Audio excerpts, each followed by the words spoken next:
All right, folks, peace and welcome to the culture here on the Black Star Network. I'm your host, Farajii. Thank you so much for tuning in and being a part of the conversation. Folks, we got a lot to talk about, a great set of conversations for you. First and foremost, let's talk about the latest as there's a new report that talks about the casualties that have been killed in the war in Gaza. The question that many people are asking is, will this Biden administration call for an immediate ceasefire? We're going to have that conversation. Also, looking at what happened and what's going on with the Supreme Court and President Trump's immunity case, election immunity case, we're going to look at the latest about what's happening there and ask the question, will SCOTUS put Trump on trial? We'll have that discussion. Later on, we're going to talk about how a TikTok story goes viral, but it opens up many questions about how we see relationships. And later, I'm going to tell you about one American city that has apologized to residents for its racist policies and what we can expect next. Stay with us. These conversations are coming up, and sharing your thoughts is coming up as well. So stay with us. Let's get it right into it. It's the culture right here on the Black Star Network. Let's go.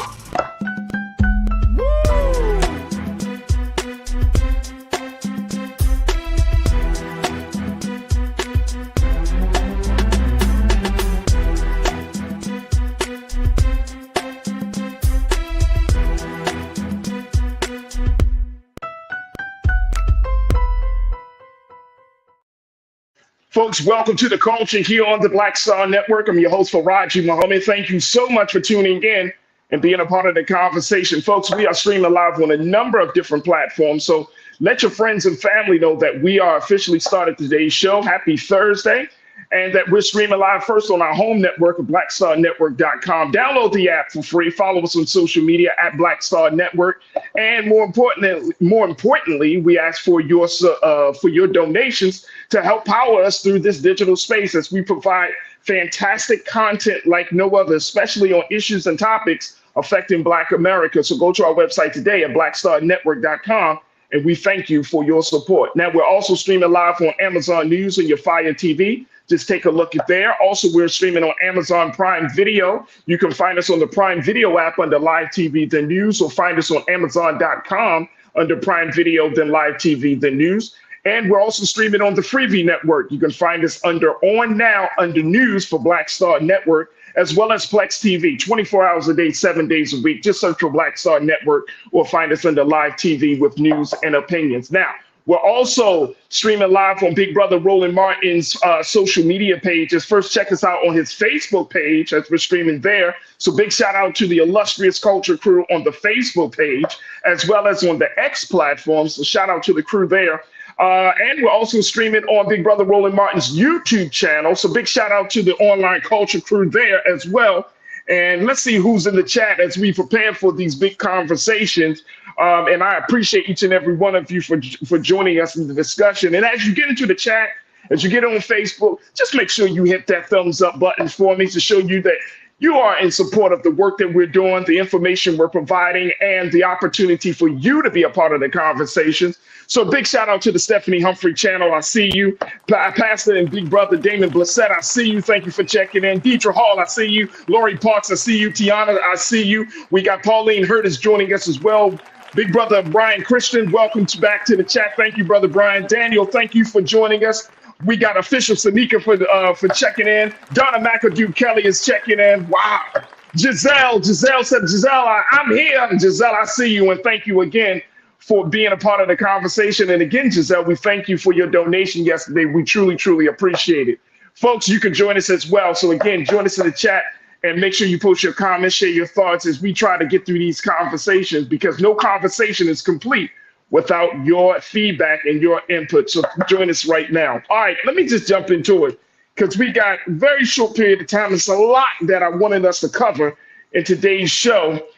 First, let's talk about the latest that's coming out of Gaza, as there has been a more in-depth report about what we're seeing in terms of the number of casualties as a result of this ongoing conflict between Israel and Hamas. Now, it has been reported that Israel-Hamas war has now killed at least 30,000 Palestinians. Now, folks, you may remember that earlier this week I was sharing that that latest number with you, around 20,000, 29,000. But 30,000 Palestinians have already been killed.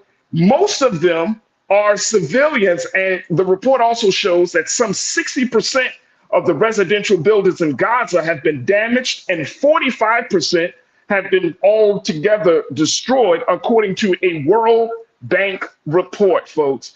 This is absolutely devastating, to say the least.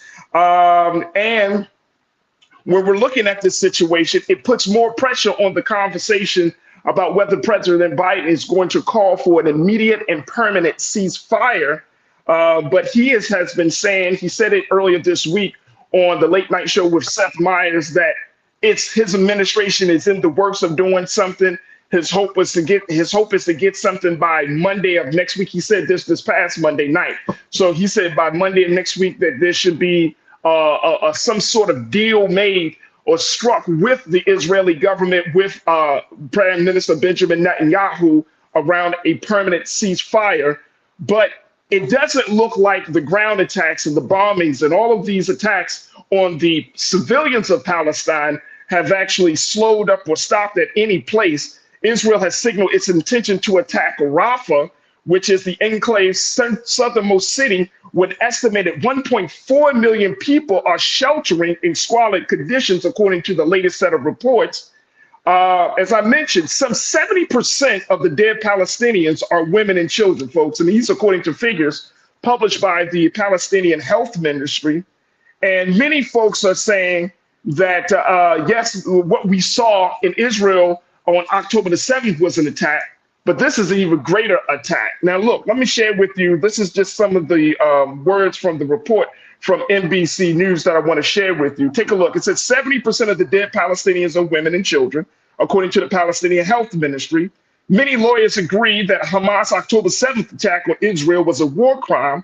Israel, too, has been accused by rights watchdogs and United Nations officials of breaking international law in its response. Nothing can justify Hamas' deliberate killing, injuring, torturing, and kidnapping of civilians, the use of sexual violence, or the indiscriminate launching of rockets towards Israel, according to the UN Secretary General Antonio Guterres. He said in a speech this past Monday. But nothing justifies the collective punishment of the Palestinian people. International humanitarian law remains under attack, he says, and tens of thousands of civilians, including women and children, have been killed. Now, the other thing about this, folks, is that it's not only you're talking about 30,000 folks that have been killed, they have also pointed out that 1.7 million Palestinians and those within the Gaza and the West Bank have been displaced. So you have many more that have been displaced as a result of this conflict. Now, this is the thing about this, folks. In a few moments, we're going to take our first pause, but this is the thing about this. I had to, as I'm reading about the tragedy that's across the water, and I'm reading about what President Biden has been saying and how he said that his administration has been working on this, it made me think about the relationship that we do have with the Israeli government, with Israel. And it is something that I think that we need to look at, because this situation that we're seeing in 2024 has been something that has been, I would say, Israel has been preparing for some time now.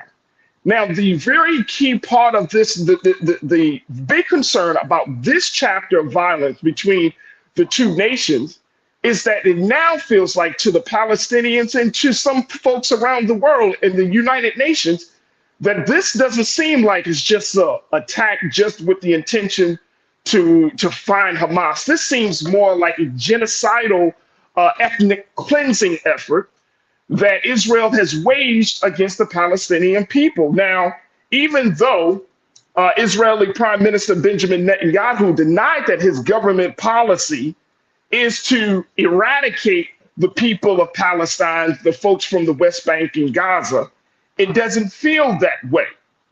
It doesn't feel that way because, according to NBC News report, they said that coupled with the relentlessness of Israel's campaign, it's proof enough for Palestinians who say that this is not just about targeting Hamas. Now, if that's the case, folks, we really do have to take a look at this. And I know some folks might say, well, why are y'all talking about this? Why are we talking about this? We're talking about this. One is because we have to ask ourselves some important questions in this whole scenario, folks.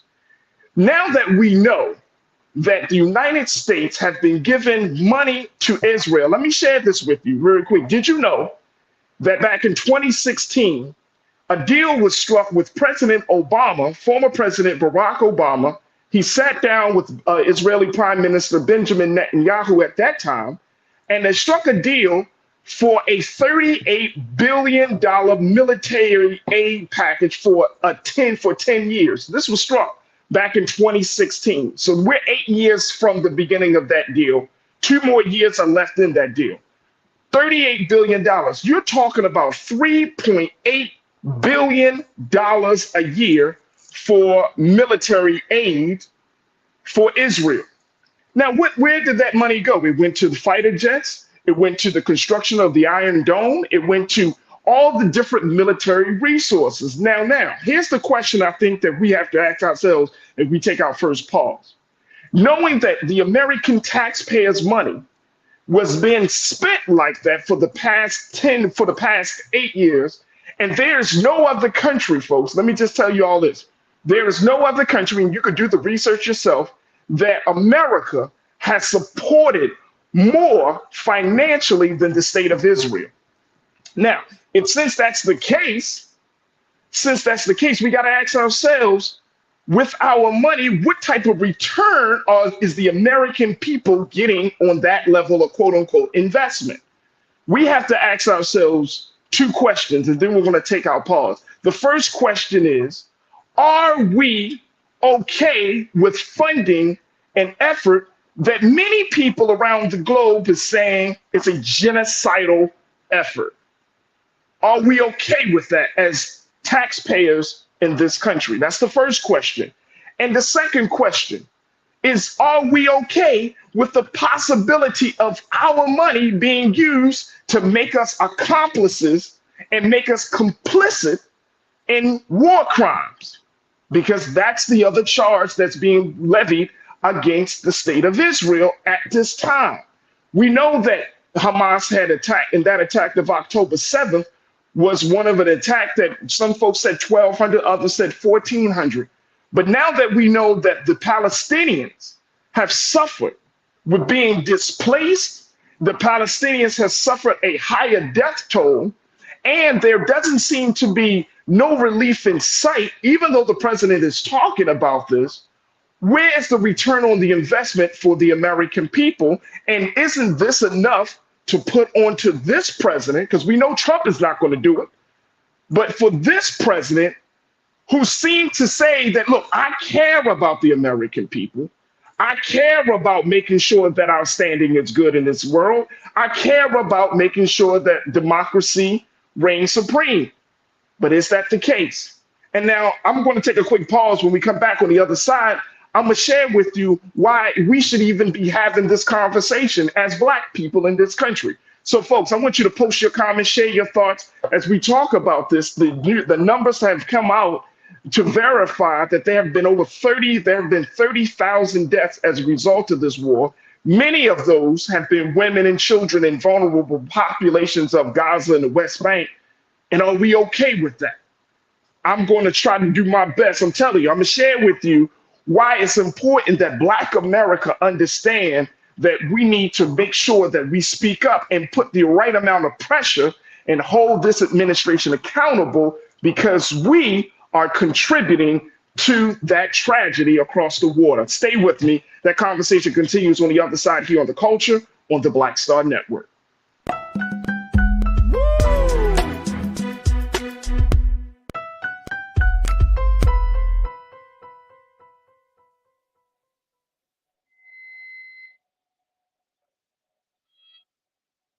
Check this out. Joe Biden and Kamala Harris are investing a record $7 billion into HBCUs. Billions for campus improvements, grants, and debt relief. Billions more for HBCUs. Endless possibilities for us. You heard why we're marching, and it's really a launch. It's not even a march. We're launching a 42-week campaign, March the 2nd at 10 o'clock in Raleigh and 33 other state capitals and the District of Columbia. This is a historic move to mobilize the most powerful untapped block of voters in this country, poor and low wealth voters, who make up 87 million votes. And it's never been tried before. Never been tried before in history. At the same time, the same message, same focus. And when that power turns loose, they will not be able to figure out the political calculus. I don't know about you, but I'm ready to shake things up. I'm ready to get up out of the valley. I'm ready for God to put his spirit on us. I'm ready to be used to change this nation. And what we're saying is, can't we come together? Can't we come together around an agenda? You ain't got to like everything about Reverend Barber. You don't have to like everything about Sangria. You don't have to like everything about Long Choir. But can we come together and say, it's time to end poverty as the fourth leading cause of death? It's time to have $15 and a living wage indexed with inflation. So every time inflation goes up, the minimum wage goes up. It's time to have health care for all. It's time to fully fund public education. Can't we come together? It's time to protect women's right to women's health. It's time to have affordable housing for everybody. It's time to stop the proliferation of guns. Ain't no way folk ought to be able to have more guns than they have food, more guns than they have meat on their table. That makes no sense. Isn't it time for division to be ended and love to take over? Can't we organize around that? Look at your neighbor and say, neighbor, I don't need to like everything about you, but can't we organize for power? Can't we stand for justice? Can't we love everybody for just a little while? Can't we come up out of the valley? Can these bones live?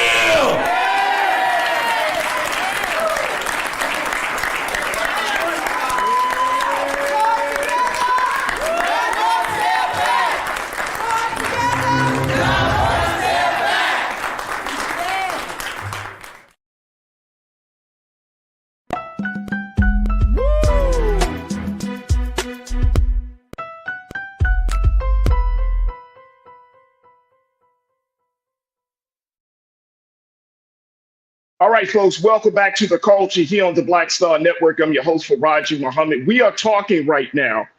We're talking about the latest numbers coming out of the Gaza West Bank region, where it has been reported that 30,000 Palestinians have already lost their lives in this conflict between Israel and Hamas.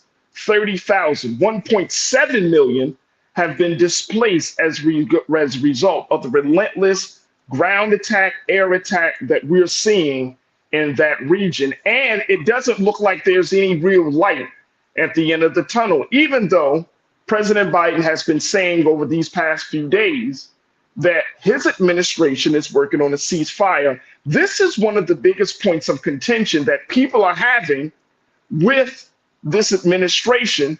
And we're seeing it. And part of the reason that I wanted to bring this up today is because I have been inspired by so many different conversations and voices.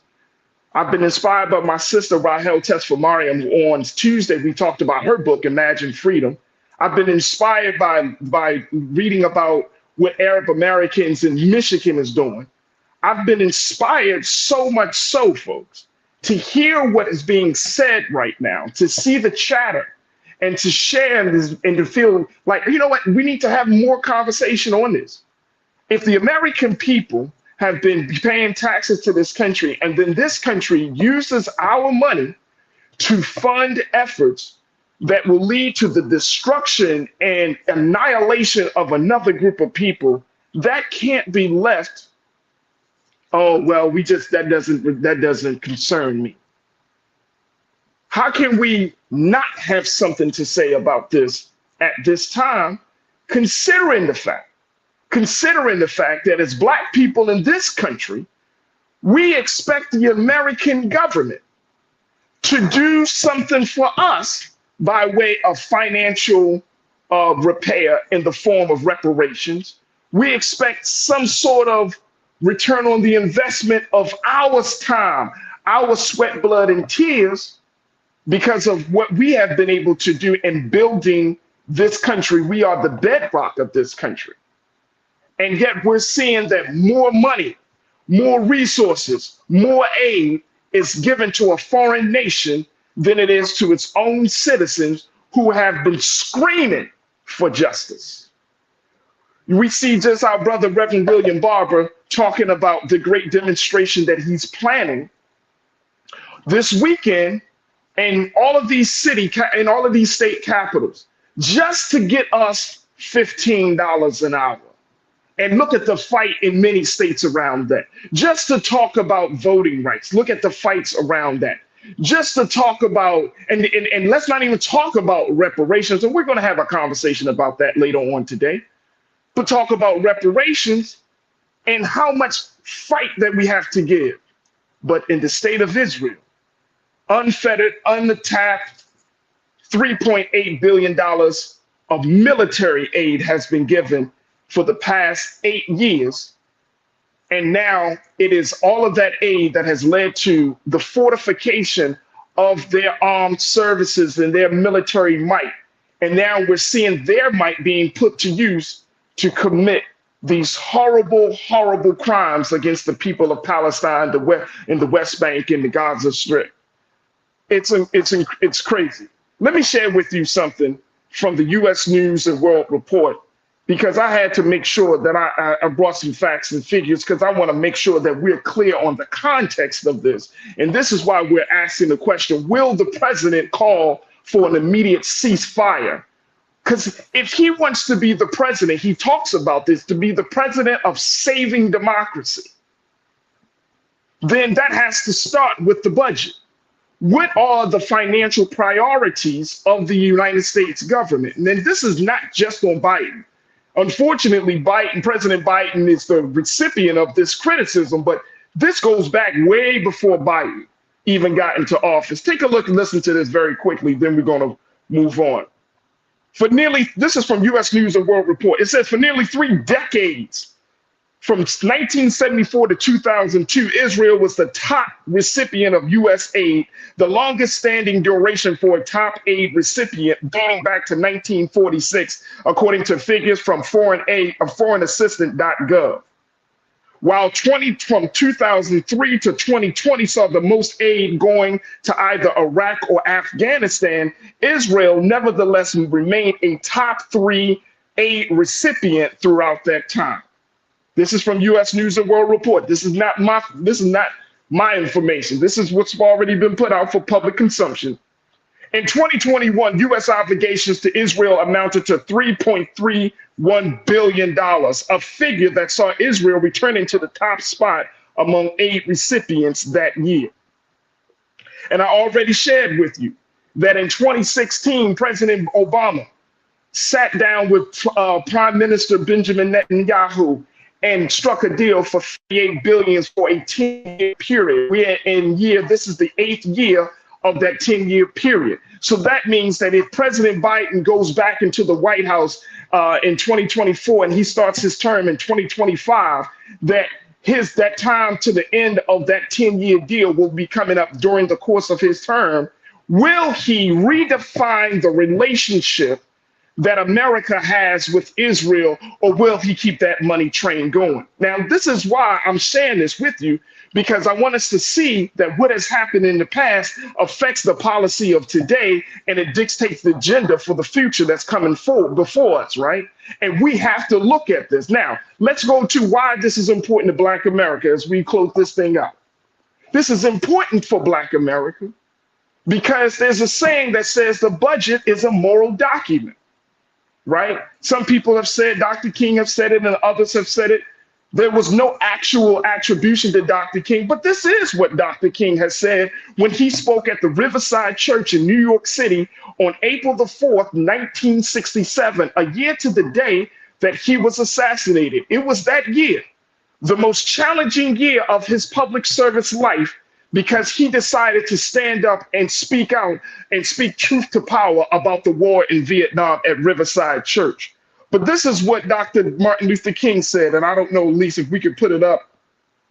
He said, a nation that continues year after year to spend more money on military defense than on programs of social uplift is approaching spiritual death. I want you to keep that right there.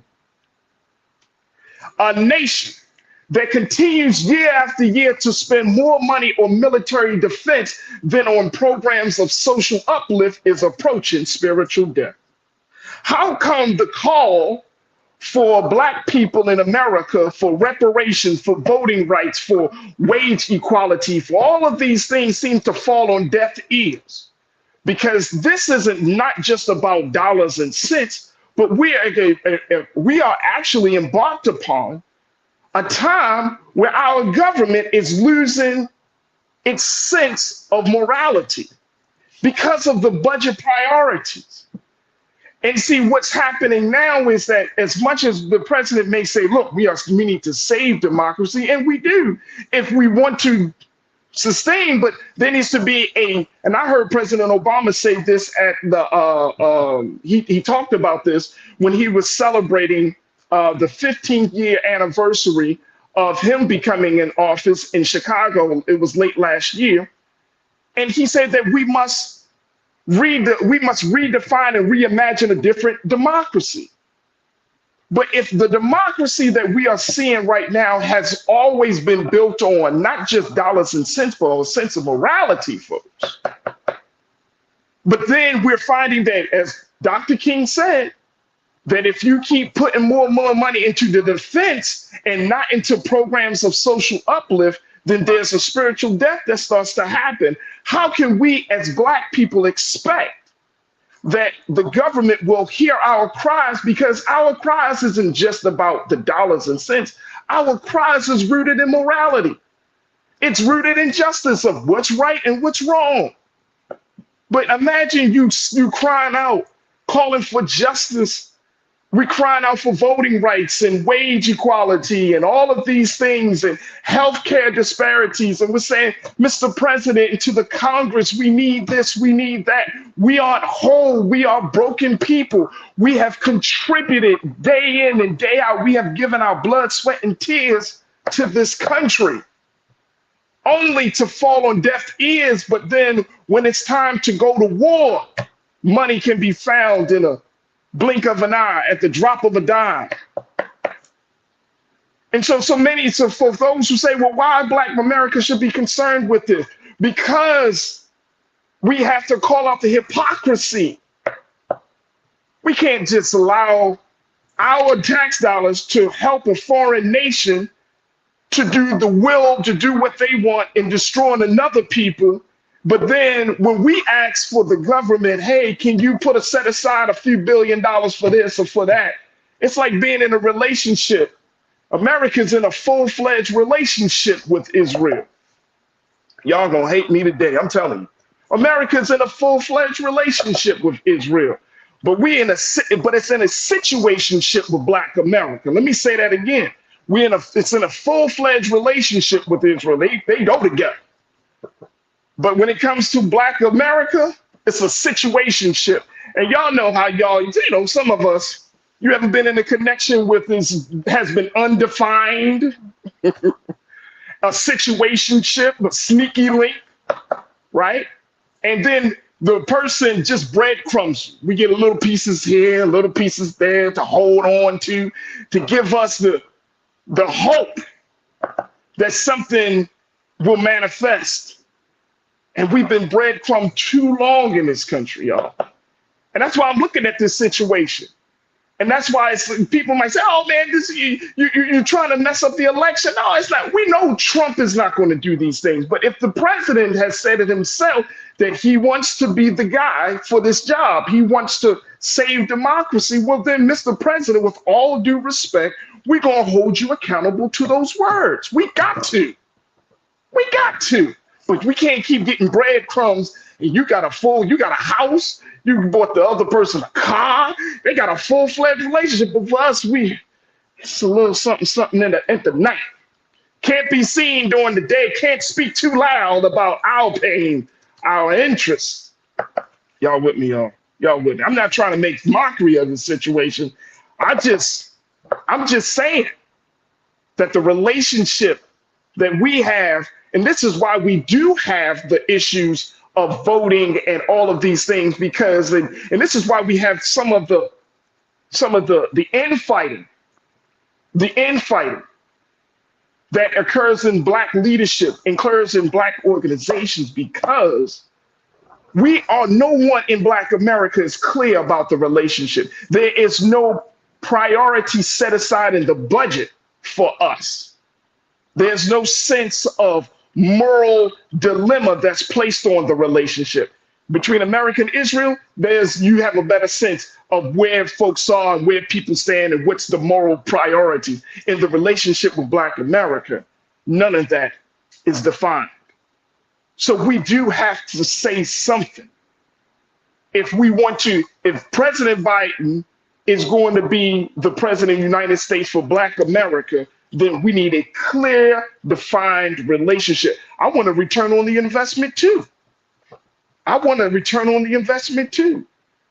And I don't want my taxpayer dollars for some of you who say, well, what can the president do? We got a gridlock in Congress. We got Netanyahu over there. The president can redefine the relationship. He can say, look, we could spend less money until you show more humanity to the people of Israel, to the people of Palestine. You could redefine that relationship on many different levels. But you got to ask the question, does he want to do it?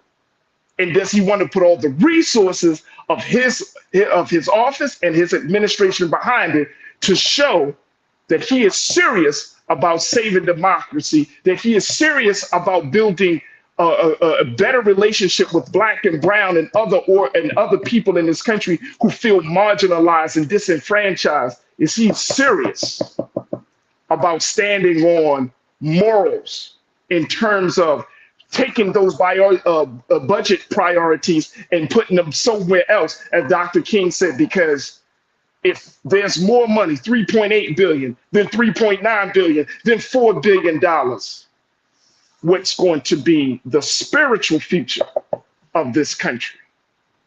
Folks, we got to take a quick pause. When we come forward, we're going to bring my brother, Dr. Wendell Griffin. He's going to be joining us as we talk about this Trump case. Just something for us to think about as we move forward.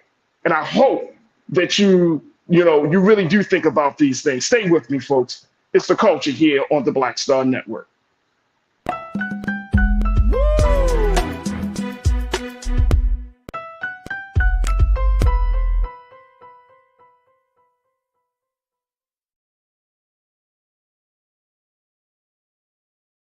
Black Star Network is here.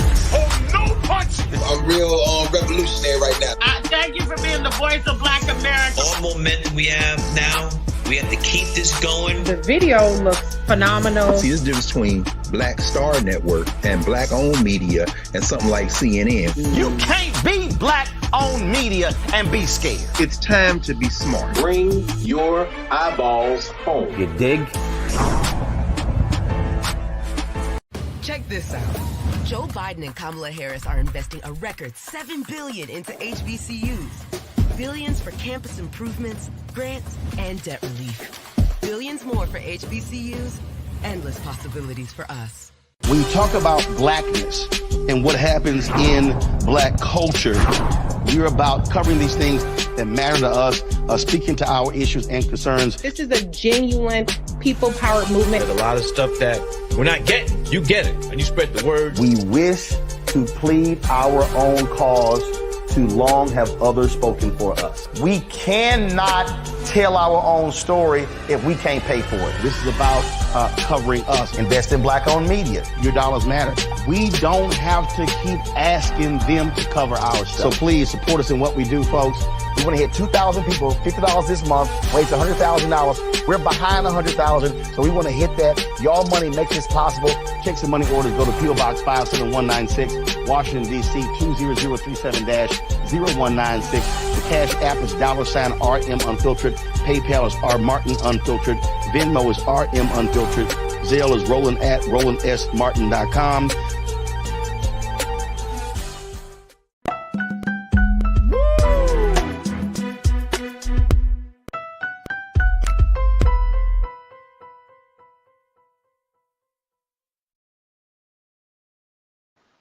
Folks, welcome back to the culture here on the Black Star Network. I'm your host, Farajii Muhammad. Thank you so much for tuning in and being a part of the conversation. All right. Talked a little bit about what's going on. So much for us to think about. And I hope that we have more conversations. That is the plan, to have more conversations for this. There's just so much to unpack, folks, so much to unpack. But I did want to at least get the conversation started or add a little bit more to the discussion that we've already been having. But now I want to switch gears. I want us to talk a little bit about the latest situation with SCOTUS, the Supreme Court of the United States, and how their latest decision to possibly delay. Look at this, y'all. They talking about delaying bringing the case of former President Donald Trump, delaying that review of the case for later on than expected, pushing back the whole calendar to essentially delay President Trump from being judged or prosecuted in the Supreme Court until possibly after the election. It's a crazy scenario. But we wanted to bring in one who is very, very familiar with the legal system, the justice system. So I want to welcome back to the airwaves of the culture here on the Black Star Network, my brother, Pastor Wendell Griffin, who was a retired state judge out of the state of Arkansas. And he is an author of many books talking about politics and justice.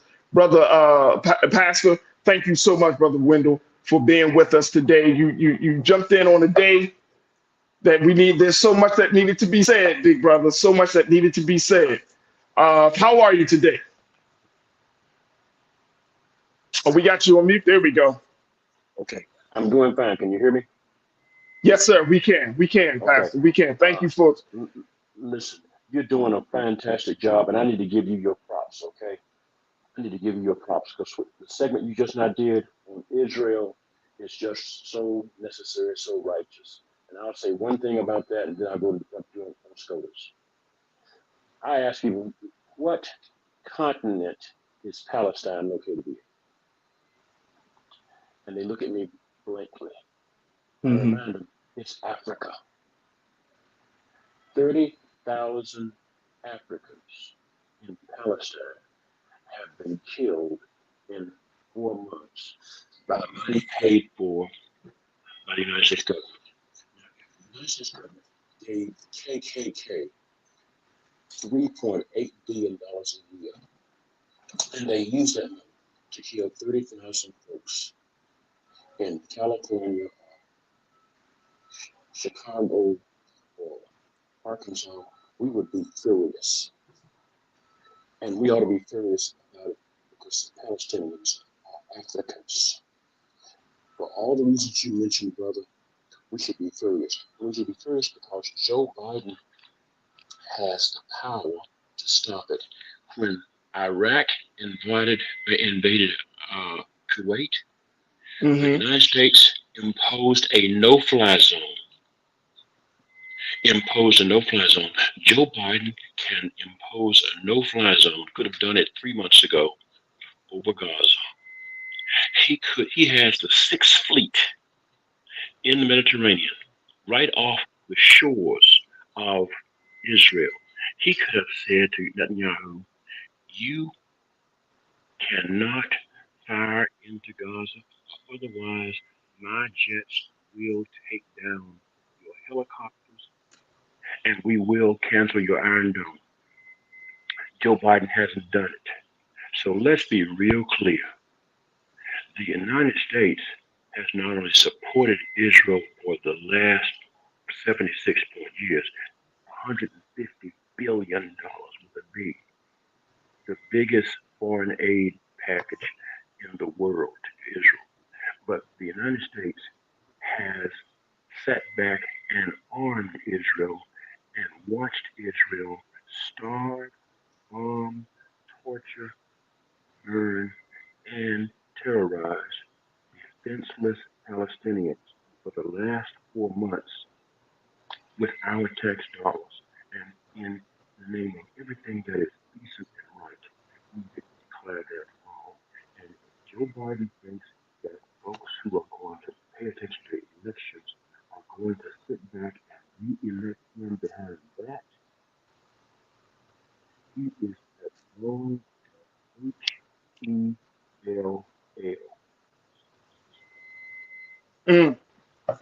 And Pastor, I know that the sound is coming in kind of in and out.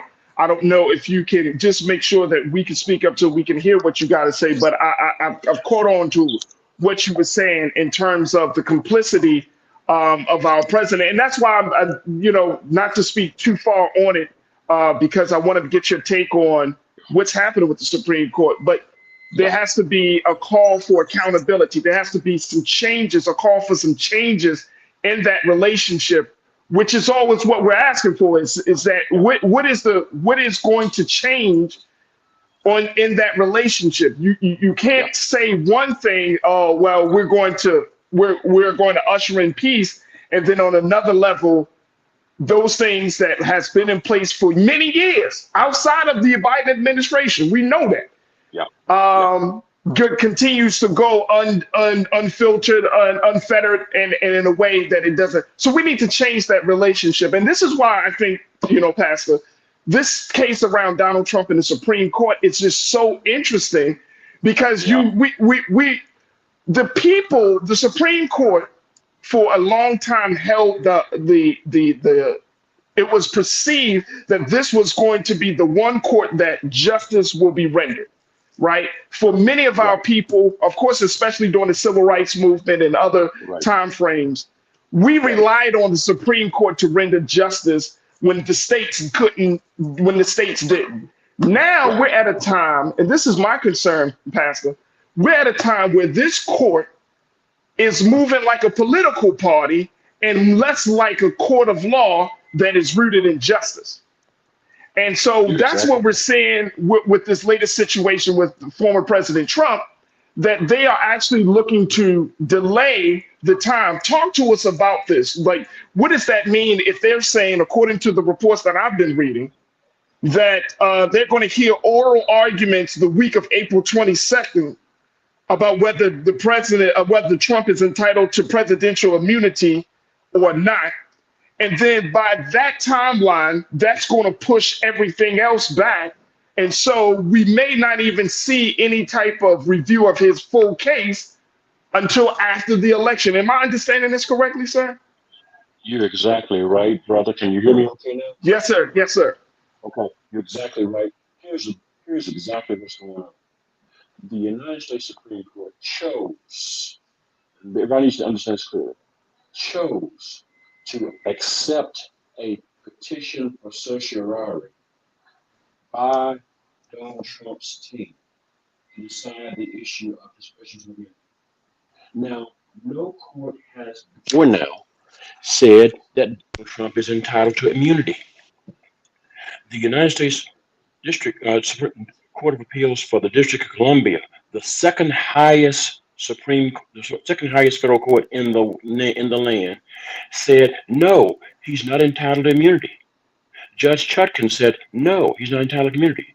No court has said he's entitled to immunity. So there is no reason for the Supreme Court to accept this case unless they intend to try to either change what the lower courts have said, or they want to give Donald Trump more time to run out the clock before the election, before he's tried. This is what's going on. This is what's going on. And you can't get away from it. I mean, you can't put that in a box. That is clear. And there's no reason for the Supreme Court to do that. And you add on top of that, Clarence Thomas is on the case. His wife. He hasn't recused himself from this case yet?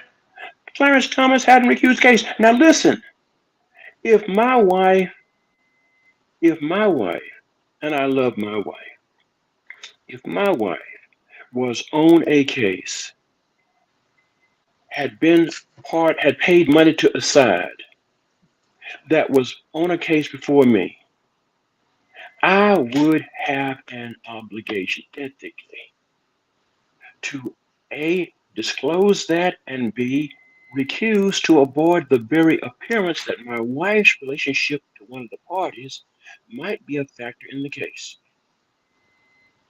Clarence Thomas has not done that, and the members of the Supreme Court haven't made him do that, and there's nothing that's going to make him do that because Clarence Thomas will not do what's right.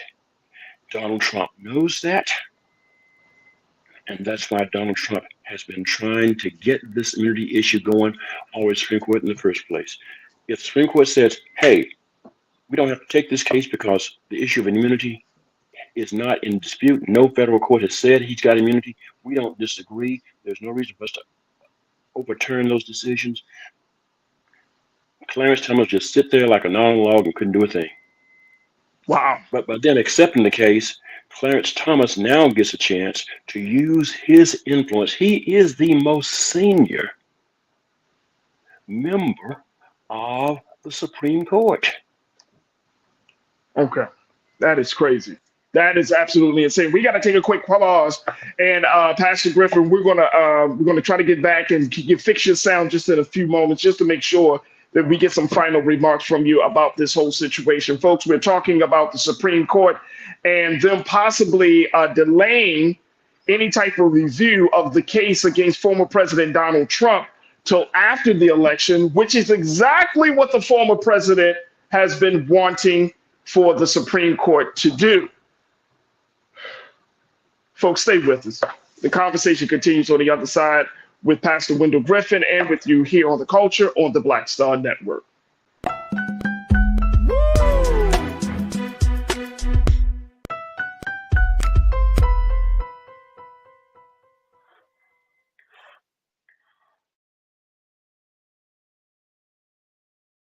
Check this out. Joe Biden and Kamala Harris are investing a record $7 billion into HBCUs. Billions for campus improvements, grants, and debt relief. Billions more for HBCUs. Endless possibilities for us.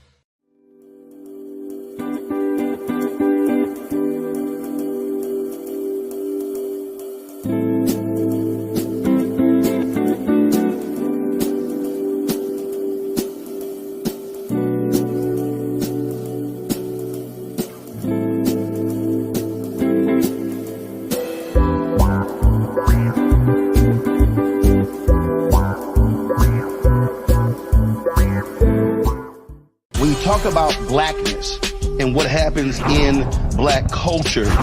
We're about covering these things that matter to us, speaking to our issues and concerns. This is a genuine people-powered movement. There's a lot of stuff that we're not getting. You get it, and you spread the word. We wish to plead our own cause. Too long have others spoken for us. We cannot tell our own story if we can't pay for it. This is about covering us. Invest in black-owned media. Your dollars matter. We don't have to keep asking them to cover our stuff. So please support us in what we do, folks. We want to hit 2,000 people, $50 this month, raise $100,000. We're behind 100,000, so we want to hit that. Y'all money makes this possible. Check some money orders. Go to P.O. Box 57196, Washington, D.C. 20037-0196. The Cash App is $RM Unfiltered. PayPal is R Martin Unfiltered. Venmo is RM Unfiltered. Zelle is Roland at RolandSMartin.com. I'm Greg Carr, here at the Black Table, and you're watching the Black Star Network.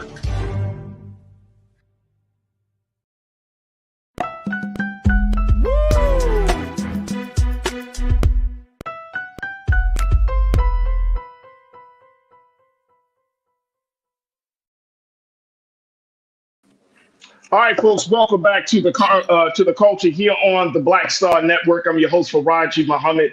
We were talking to my brother, Pastor Wendell Griffin, who is a retired state judge, for the state of Arkansas. And we're talking about the latest situation with the Supreme Court looking, and they haven't made that decision yet. I want to make sure I'm clear on understanding this process, right, Pastor Griffin, that the Supreme Court has not officially made that decision about whether they're going to, the timeline for them to review the case, hear oral arguments. Am I correct on that? Is that they haven't made that determination just yet? They have set oral arguments, and they have agreed to accept his case. They've scheduled oral arguments for April, and so it's on their docket now. Okay. Before yesterday, the question was, would he be on their docket? Now we know. The Supreme Court has said, yes, he can be heard. And now we've got to wait until April. And what this means is no judge, Judge Chutkan in D.C. cannot proceed with her trial. The judge in Florida, the federal judge in Florida, can't proceed with the trial on the classified documents because Trump's got a federal immunity claim. Now let's think about it. No court before now has said he's immune. So there's not a question about whether or not another judge or court says so. Trump is basically on the docket, and we got to wait until April before we even hear his arguments, and it'll be probably June before we make a decision. So let me ask you this then, Pastor. If with that being the case, what kind of recourse is we're basically in a sit and watch space, right? Yeah. So he can go on campaigning, and I got to check to see when the RNC's national convention is. But most likely he's going to be the nominee. Yeah. So once he goes through that process, and then April comes up, and then they start listening to oral arguments, and so essentially this one, I just want us to, and I want folks to understand what just happened over the past 24 hours. He pretty much has a clear pathway to get the nomination for the Republican Party, and he may have a pathway with even in the oral arguments to have a case that's going to be after the November election. So he's going to kind of be walking through. That means that any other case that's brought against him, how does that affect the case in Georgia? You talked about Judge Chutkan in D.C., but what about the case in Georgia? It doesn't stop the case in Georgia because that's state law. Okay. His immunity claim only applies to federal criminal prosecution. He does not have an immunity from state prosecution. He's contending that because he was president of the United States, he is immune from criminal prosecution under federal law on the two federal cases he got. One involving the classified documents in Florida, the other one involving the insurrection in January 6th. Now, those are the federal cases. But remember, the two state cases are the ones he's really worried about because they are under state law. New York, Alvin Bragg has got a conspiracy case, the Stormy Daniels conspiracy case. And Fannie Willis has got that 91 count racketeering case. And Donald Trump is scared out of his drawers on both of those cases because even if he is reelected, he cannot escape and cannot pardon himself on either of those state cases. Wow. But my team just informed me that the RNC convention is coming up in July, mid-July, in Milwaukee, Wisconsin. So we're talking about July the 15th. And so since this is the convention comes up in July, this oral argument starts in April. Will there be any issues between that time, those two dates? Can anything come up to stop Trump? Let's assume that they hear oral arguments in April. Mm-hmm. SCOTUS usually comes down with their decisions at the end of June, the end of their term. So we can expect them to come up with a decision the last part of June, the first part of July. At the earliest. At the earliest. Yes. And now, given that this is a super conservative bench, what's the likelihood that their judgment is going to be in favor of justice? Well, I don't think is in favor of justice already because they decided to take the case. The just thing for them to do is say, hey, there is no case to take. There is no dispute on the lower courts about his immunity issues. We have never held that any politician is entitled to immunity from criminal prosecution for acts they commit while they're in office after they leave office. Trump can't kill somebody, and to use his words, stand in the middle of Fifth Avenue, commit murder while he's in office. Wow. And then after he gets office, avoid being tried as a murderer. His argument says he can because he was president at the time. Now, here's what Trump's lawyers are going to do. Three things quickly. First of all, they're going to say, well, he's immune because what happened on January 6th were official acts. That's just stupid, okay? He was campaigning. He was making a campaign speech on January 6th. That was not an official act of his presidency. He was a candidate. They're going to say, well, this classified documents, he's the chief classifier in chief, and so he has the power to classify documents. Yes, he has, but he doesn't have the power to steal documents that are classified. And he's charged with taking and keeping and refusing to return classified documents. So that's not an official act. You can't claim that your official duty is to be a crook. That's crazy. And say your job is to be the chief executive officer to ensure full faith and compliance of all the laws. That's crazy. So the Supreme Court has already, by accepting his immunity claim, has already done something unjust. I'm going to say it point blank, and some of you callers may be mad, but if Barack Obama had said that, come on, if Barack Obama, after he left office, claimed that he was immune for the rest of his life from being prosecuted for criminal activity he committed while as president, white folks across this country would be in the streets. Well, we know, and Pastor, we know, right? I mean, that's a given. That we know that. My concern is now that that not only are we talking about delay, but we're also talking about, like you said, that the injustice started with the fact that they accepted the case, and so at this point, it's like the president can take any case, appeal it, toss it to his people at the Supreme Court because they got his back. And if the Supreme Court sets that at the precedent of how they're going to handle the legal issues affecting this man, then the trust of the Supreme that we have in the Supreme Court and the decline, it is going to go down into the toilet. I mean, we're not going to feel like, it opens the door. And again, this is for Black America, Pastor. You know it and I know it. If we can't get justice from the highest court in the land, and because we're battling on the state level with some of these courts where Republicans and others have reigned supreme, but we can't find justice in the highest court in the land.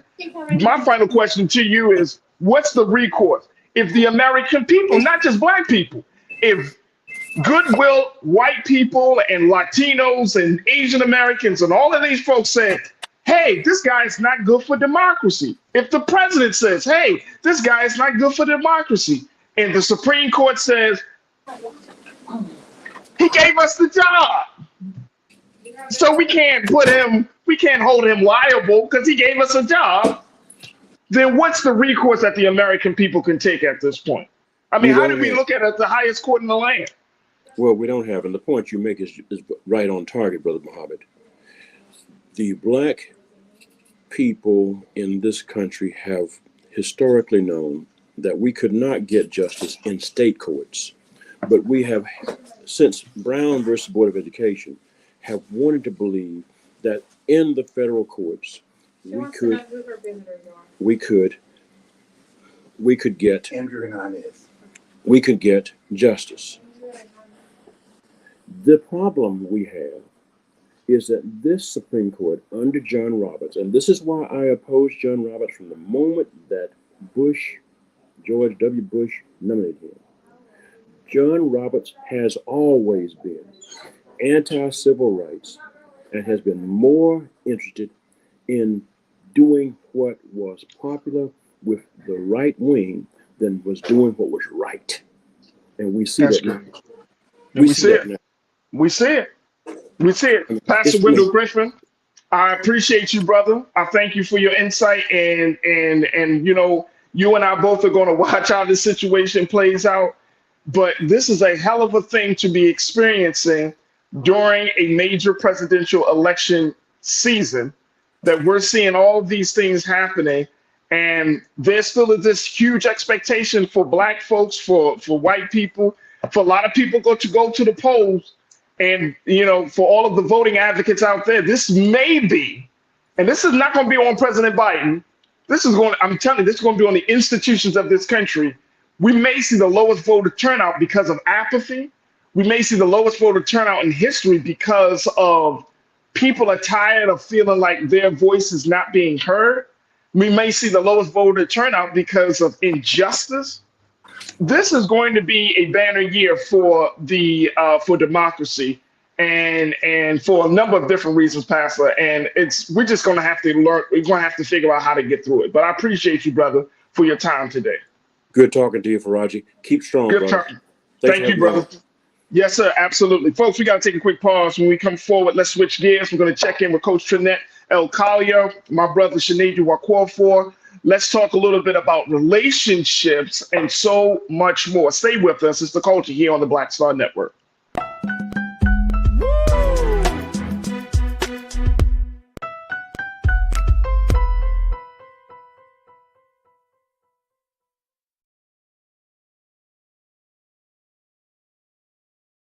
Check this out. Joe Biden and Kamala Harris are investing a record $7 billion into HBCUs. Billions for campus improvements, grants, and debt relief. Billions more for HBCUs. Endless possibilities for us. You heard why we're marching, and it's really a launch. It's not even a march. We're launching. That's right. A 42-week campaign. March the 2nd at 10 o'clock in Raleigh and 33 other state capitals and the District of Columbia. This is a historic move to mobilize the most powerful untapped block of voters in this country. That's right. Poor and low wealth voters who make up 87 million votes. And it's never been tried before. Never been tried before in history. At the same time, same message, same focus. And when that power turns loose, they will not be able to figure out the political calculus. I don't know about you, but I'm ready to shake things up. I'm ready to get up out of the valley. I'm ready for God to put his spirit on us. I'm ready to be used to change this nation. And what we're saying is, can't we come together? Can't we come together around an agenda? You ain't got to like everything about Reverend Barber.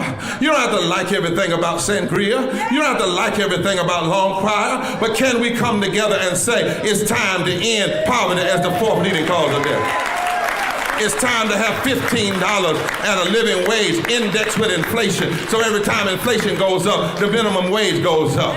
It's time to have health care for all. It's time to fully fund public education. Can't we come together? It's time to protect women's right to women's health. It's time to have affordable housing for everybody. It's time to stop the proliferation of guns. Ain't no way folk ought to be able to have more guns than they have food, more guns than they have meat on their table. That makes no sense. Isn't it time for division to be ended and love to take over? Can't we organize around that? Look at your neighbor and say, neighbor, I don't need to like everything about you, but can't we organize for power? Can't we stand for justice? Can't we love everybody for just a little while? Can't we come up out of the valley? Can these bones live?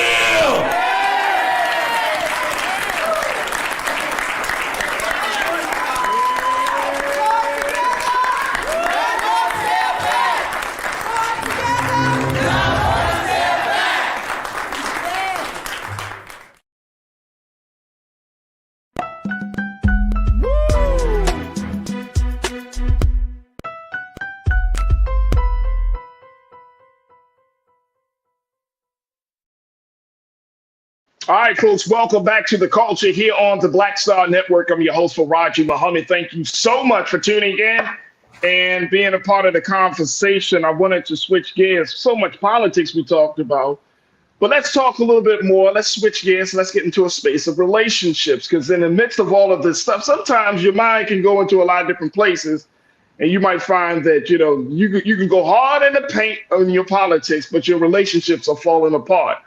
And so what we try to do here on the culture is try to provide an overall all balanced approach to all things that affect the culture. And so I'm welcoming back to the airways my sister, Coach Trinette L. Collier, who is a relationship specialist. And I got my brother, Sinedu Wakwafor, who is an activist and DEI specialist as well, as we got some conversations lined up for both of our brother and sister. Sinedu, Trinette, thank you so much for joining us. I truly appreciate it. Thank you for having me. Absolutely, absolutely. All right, let's start talking first.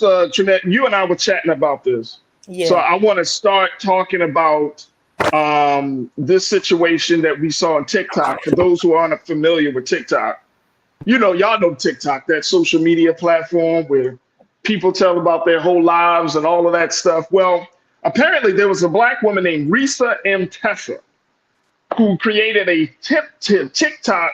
It was like a damn reality show slash. And she went on TikTok and she called it "Who the F Did I Marry?"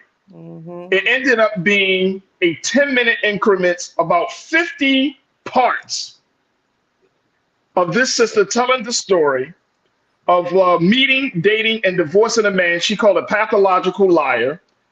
And it essentially involves this Black woman from Atlanta talking about her experiences with her ex-husband, who she was only married to for 5 months. I said 5 minutes. Well, 5 months of the marriage is 5 minutes. But for 5 months, she was talking about it. It averaged, Brother Sinedu, her story averaged at least 1 million views per video since the first video went up on February the 14th. And as a result of her telling her story in 50 parts on TikTok, she was able to secure some type of deal, right? You said, Trinette? Yeah. She had some book deal or something. What was the deal that she got from it? Tubi wants to do a movie on her. Wants to do one of their movies, and I heard Lifetime wants to do something, but I know for sure they said Tubi reached out to her. So I'm like, wow. And she did collect funds from TikTok and from a lot of the followers. So she is capitalizing off of her 50-part drama series. That is crazy. Now, here's the thing. This is the reason why I wanted us to talk about this and have my brother Sinedu in this as well, because as much as he talks politics, he also follows the culture. So, but the thing is, we're seeing something, I think, with social media being such an influence the way it is now. But in terms of we're seeing people putting their lives out there. Right. And in an attempt, and I don't know if they're just putting their lives out there in a therapeutic way. You and I were talking about this, Trinette, or if they're just putting their lives out there to capitalize off of it, Brother Sinedu, where they just say, you know what? I'm going to put all of my dirty laundry out there, because guess what? Dirty laundry sells nowadays. Yeah. Coach, I'm going to start with you on this one. What do you think the motivation was for Sister Risa? What's it, Risa? It's Risa Tisa.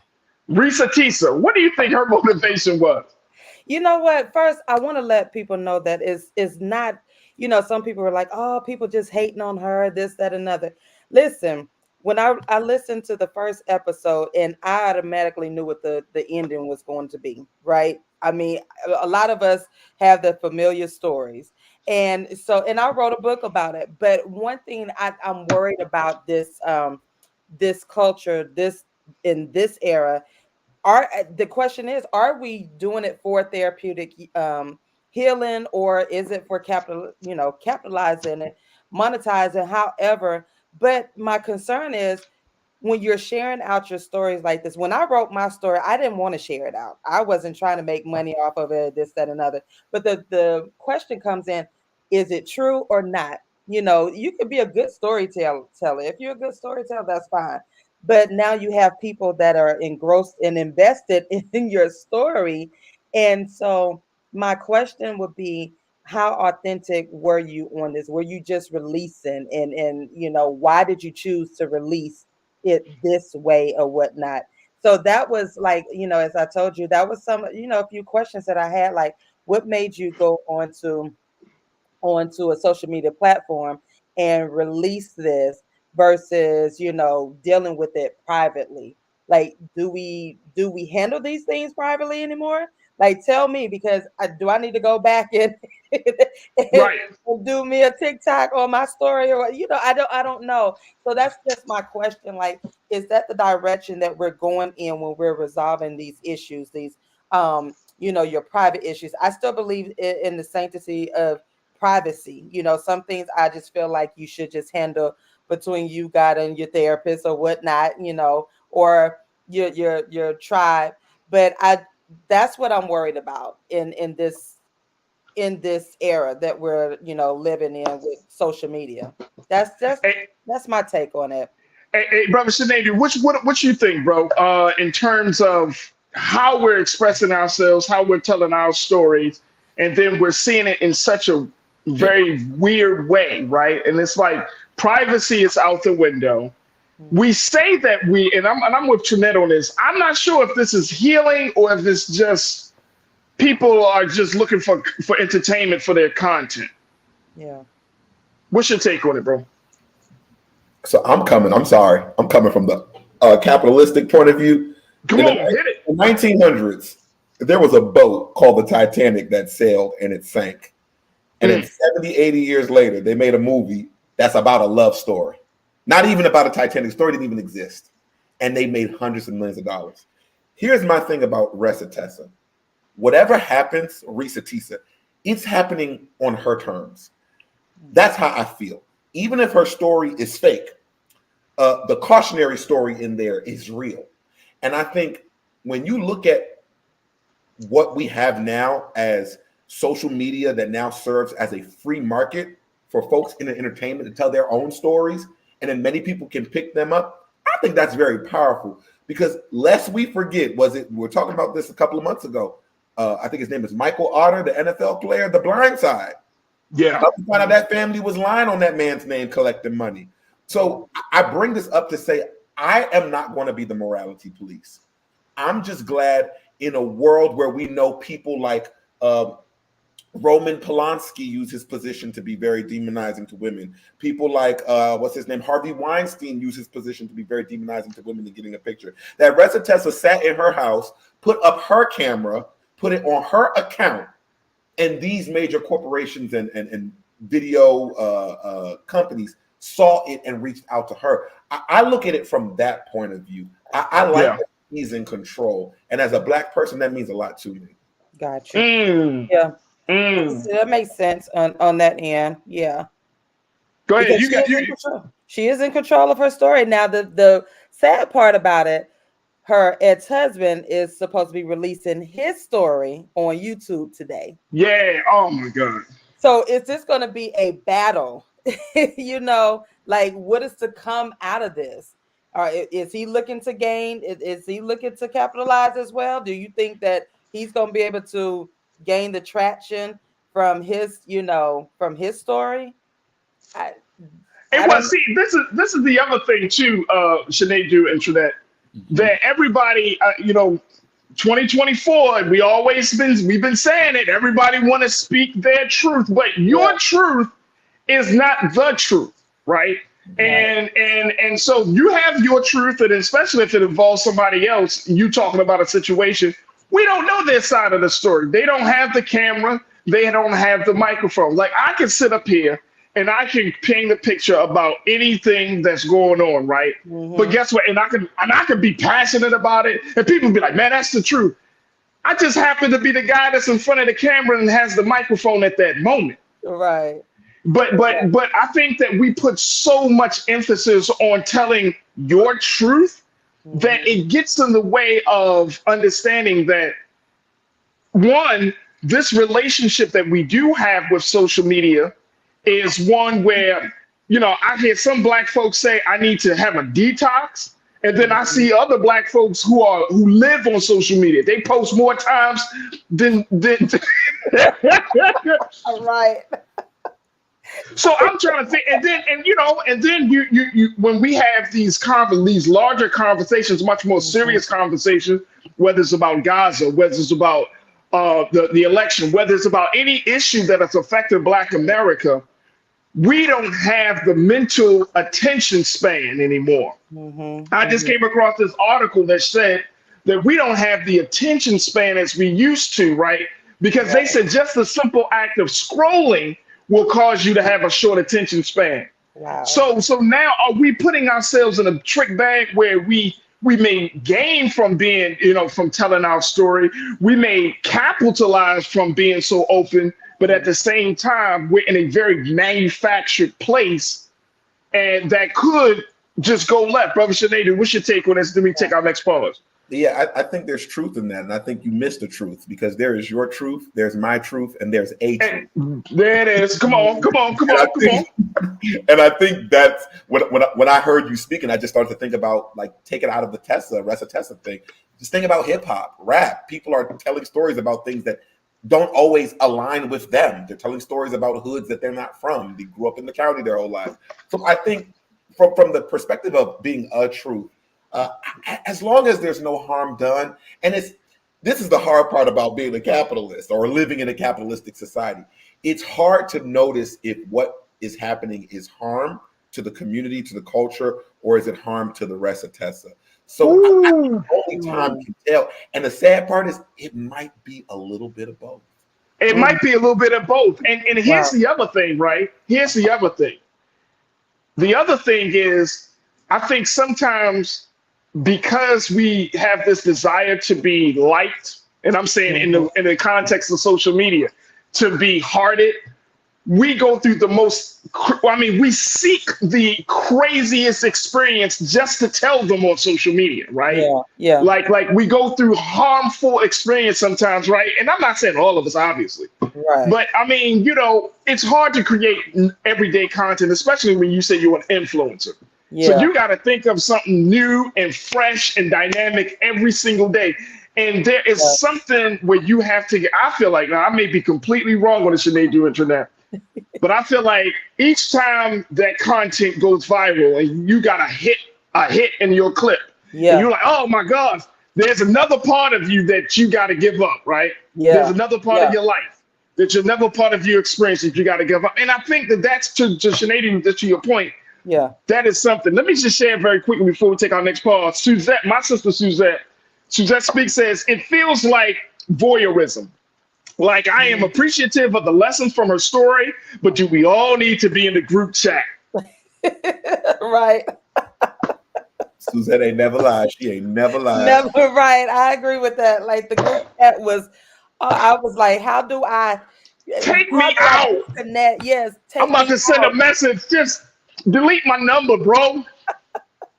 I don't need to be in a group chat. Look, you know why? Because guess what?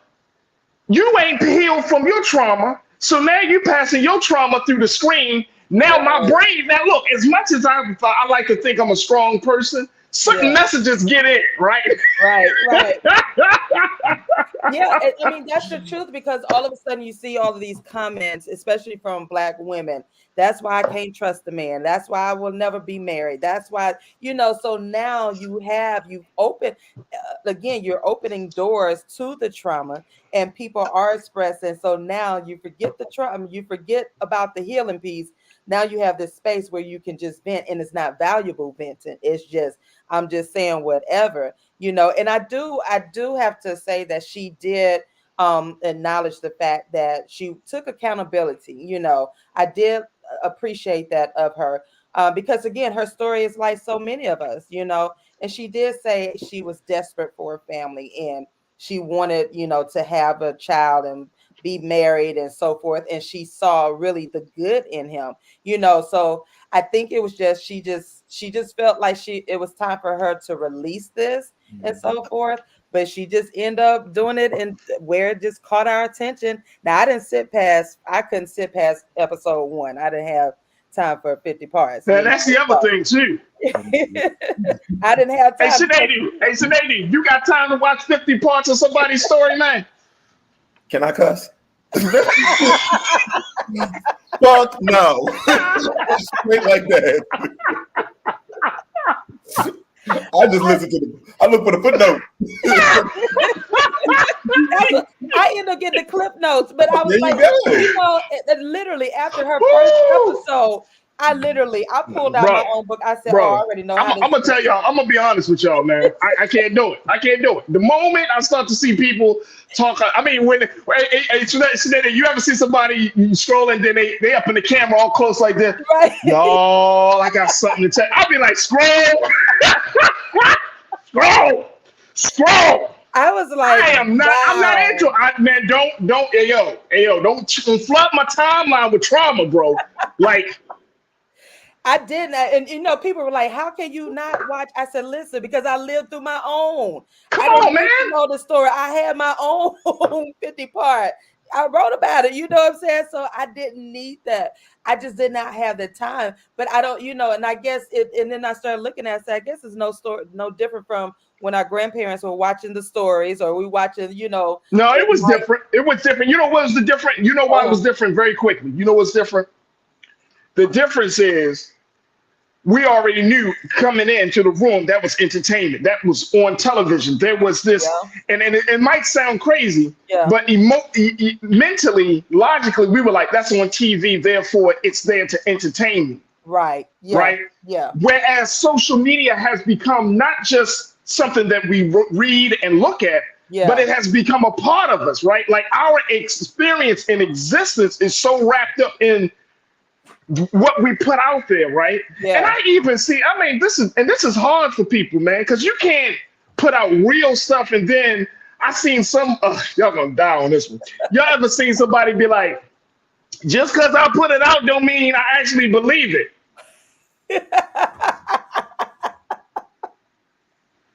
So we putting out stuff we don't believe now? Ooh. I mean, you know what I'm saying? Like, what's the point? Just because I retweet it don't mean I believe it. You know what, Farajii, real quick. I know we got to go to commercial. But go ahead. It's real important. The reason why I think what Resta Testa did is so impactful is because think about it. Like, this is a local, she let's be real. She an everyday person. And I feel like there is a market for people who can resonate with that compared to when they do dramatize this and put it on TV, then it becomes somebody that you are far connected to. If you realize that in media now, it's less about the stars and more about making everyday people's story heard, because that's what resonates with people. And like my sister said, I appreciate her for saying, I was desperate in that place. And I think from a psychological point of view, we should be pushing more Black women to tell stories, because we laughing, there's at least 5 people who got healed from her. I believe that so wholeheartedly. Even if she's not telling the truth, somebody needed to hear it. Like she was preaching in her own way on her TikTok pulpit. That's true. That's true. I mean, I can see it from that perspective, because everybody does. You do have the average person, average woman who's going through this now and saying, you know what? I wasn't by myself. I fell in love with somebody, and I wasn't by myself. I, lost this, that, and the other. So you're right. I can't see that, because even as other art, some authors and I were talking and we were sharing the same story. And again, we were all trying to get our story out. She just used a creative way, but also made me think, like, I didn't need a publisher. I didn't need an editor or nothing. I could have just talked on my. But you know what? It just goes to show you. And I agree. I understand what you say, Brother Sinead, and I hear you to that. I think that it's just this idea that a lot of folks don't feel like they can be heard. So social media gives them a platform to be heard. Now, the thing is, if you tell your truth, you tell your story, you share your thoughts on a situation, and then when people don't agree with you, then you start to catch feelings. Well, why they don't agree with me? You know what I'm saying? Yeah. And what will happen is that you start to tailor your view because you want to be liked. Yeah. And so a part of you becomes less authentic and more conformed because you want to be liked on social media. You want to have the popular opinion on social media. And let's just keep this real, y'all. Popular opinion doesn't always mean the right opinion. No. Or the best opinion. Right. Because some of the greatest Black heroes and sheroes of our history, they stood on business with unpopular opinions and regarded in history as being some of the greatest ones before us, right? So, you know, you gotta figure out where you stand in that situation very quickly. The Bryce, the Damon Blissett, my brother, you said I saw the cliff notes and I was done. There it is. Janae said, this is partly the impact of lack of delayed gratification. People want everything quick, fast, and in a hurry. You're forcing a family because you have to have it now, or suicide because you had one bad day each. You're forcing your family. You said, yes, people will literally do anything for money. No honor, folks, when cash is involved. That's the other part of it. That's the other part of it. That is the other part of it. So we will see how this whole situation turns out, but it is what it is. Look, we got to take a quick pause. When we come forward, let's talk about a story that is actually very real. Let's talk about what's been happening to our people in this country and how one American city has officially apologized to its residents for its racist policy. The question is, what happens next in this city? Stay with us. That discussion is up next here on The Culture on the Black Star Network.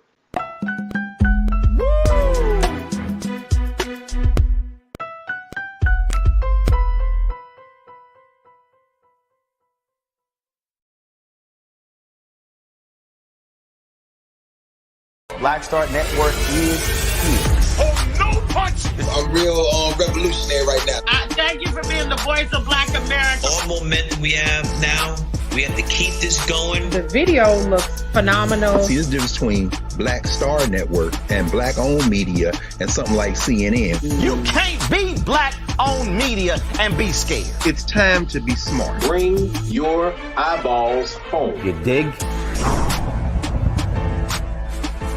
Check this out. Joe Biden and Kamala Harris are investing a record $7 billion into HBCUs. Billions for campus improvements, grants, and debt relief. Billions more for HBCUs. Endless possibilities for us. When you talk about blackness and what happens in Black culture, we're about covering these things that matter to us, speaking to our issues and concerns. This is a genuine people-powered movement. There's a lot of stuff that we're not getting. You get it, and you spread the word. We wish to plead our own cause. Too long have others spoken for us. We cannot tell our own story if we can't pay for it. This is about covering us. Invest in Black-owned media. Your dollars matter. We don't have to keep asking them to cover our stuff. So please support us in what we do, folks. We want to hit 2,000 people, $50 this month, raise $100,000. We're behind 100,000, so we want to hit that. Y'all money makes this possible. Checks and money orders go to P.O. Box 57196, Washington, D.C. 20037-0196. The Cash App is $RM Unfiltered. PayPal is R Martin Unfiltered. Venmo is RM Unfiltered. Zelle is roland@rolandsmartin.com.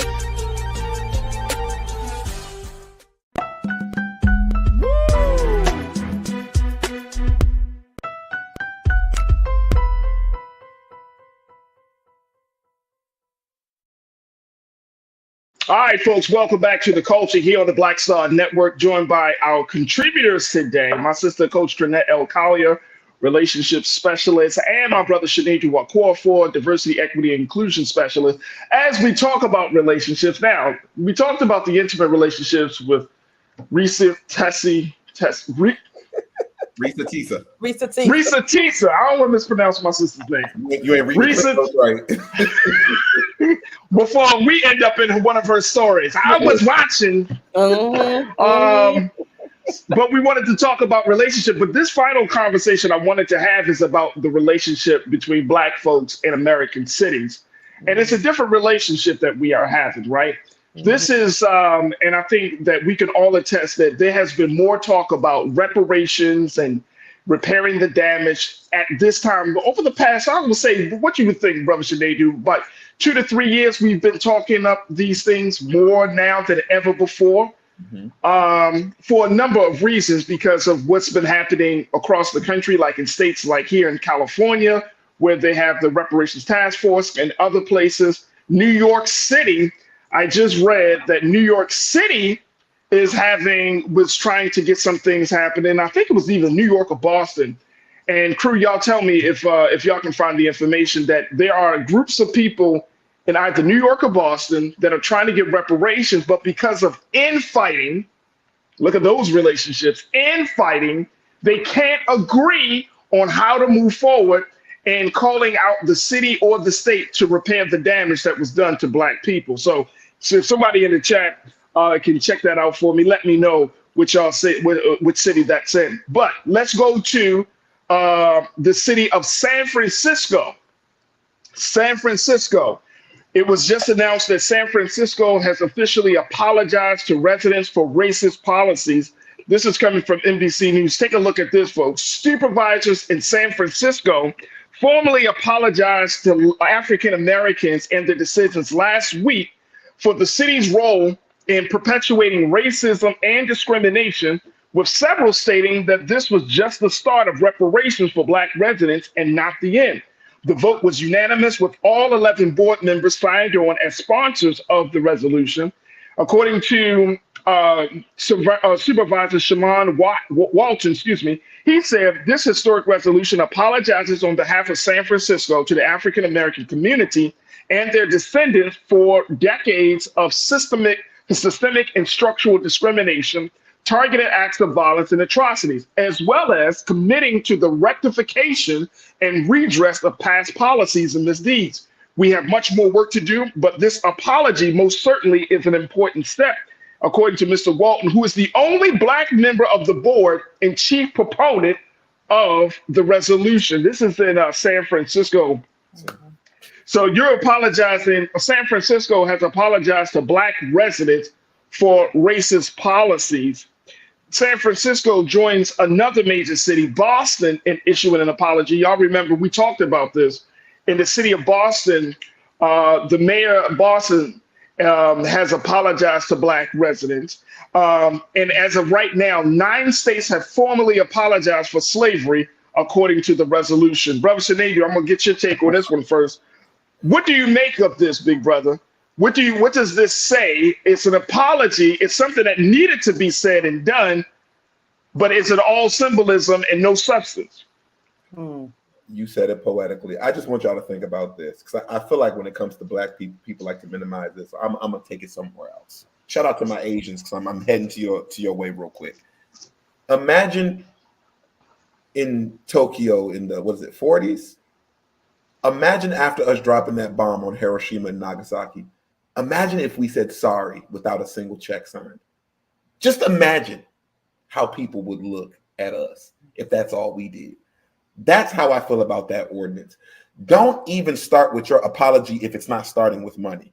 I know they have intentions to go down the financial route, but don't, you know how your mother say, don't come with me unless you have something good to say. Don't come to me unless you have it finished and ready. That is my issue here. I think it's good that San Francisco and Boston are doing this, but as a DEI practitioner, this is one thing I've noticed. Most organizations or companies that swear that they don't want to be racist, you know, the one mistake that they make that shows that they still want to be racist, the decision makers. It's always only one Black person that's on the team. Always only one Black person. So how is how you are represented showing the words that you're trying to represent? That's my issue. I like it. I like it. What's your take on this, Finette? As we're talking, this is a different relationship, though, right? Yeah. So this is out of the context of the intimate relationship. But I think that for me, as I'm growing and understanding things, right? I'm understanding systems, I'm understanding the dynamics of power, and I'm understanding people. Yeah. It's important that as Black folks in this country, that we are very clear. And I said this in my first segment today. You know what I'm saying? Like when it comes to Black America and the government, whether it's the city government, state government, or the federal government, the government is in bed with some groups, but they treat us like a sneaky link, a situationship in a lot of cases, right? Like we decide shit. Yeah. We decide shit. We don't get all of the frills and thrills. We get enough of we can, you know what I mean? They get their little we get breadcrumbs a lot. Yeah, we do. And it does affect us, even down to our relationships, because now you're talking about families. You know, how's this going to affect the children? How's this going to affect the mothers, the fathers, and so forth? What is to come of these apologies? You know, because again, I think we spoke about this before, the trauma that Black families have to deal with on a daily basis. The conversations, you know, we skip over these conversations in our living room over our dinner table because we really don't think about it. Like it really does affect us. Like, how am I as a man? Or how is a man supposed to care for his family when he's up against all of that? So it does go hand in hand. So, you know, I agree. I need to see more. Like, you know, I appreciate the apology, but what is there to come behind, and how long is it going to take? Is it going to be another 10, 15 years before anything is actually done? So for me, at this stage of my life, I'm ready to see action. You know what I'm saying? Like we shouldn't take this long to talk and apologize or whatnot. So what is to come next? That's my question.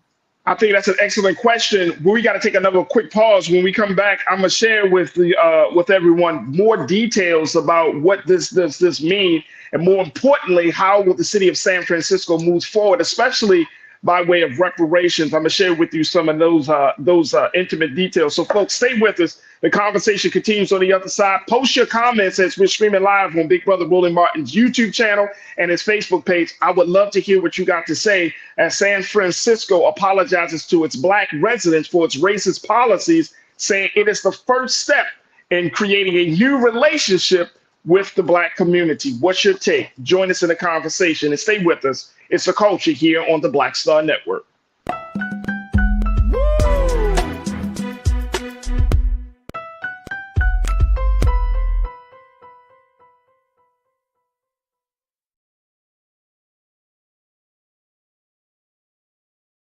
You heard why we're marching, and it's really a launch. It's not even a march. We're launching a 42-week campaign. March the 2nd at 10 o'clock in Raleigh and 33 other state capitals and the District of Columbia. This is a historic move to mobilize the most powerful untapped block of voters in this country. Poor and low wealth voters who make up 87 million votes. And it's never been tried before. Never been tried before in history. At the same time, the same message, same focus. And when that power turns loose, they will not be able to figure out the political calculus. I don't know about you, but I'm ready to shake things up. I'm ready to get up out of the valley. I'm ready for God to put his spirit on us. I'm ready to be used to change this nation. And what we're saying is, can't we come together? Can't we come together around an agenda? You ain't got to like everything about Rem Barber. You don't have to like everything about Sangria. You don't have to like everything about Long Choir. But can we come together and say, it's time to end poverty as the fourth leading cause of death? It's time to have $15 and a living wage indexed with inflation. So every time inflation goes up, the minimum wage goes up. It's time to have health care for all. It's time to fully fund public education. Can't we come together? It's time to protect women's right to women's health. It's time to have affordable housing for everybody. It's time to stop the proliferation of guns. Ain't no way folk ought to be able to have more guns than they have food, more guns than they have meat on their table. That makes no sense. Isn't it time for division to be ended and love to take over? Can't we organize around that? Look at your neighbor and say, neighbor, I don't need to like everything about you, but can't we organize for power? Can't we stand for justice? Can't we love everybody for just a little while? Can't we come up out of the valley? Can these bones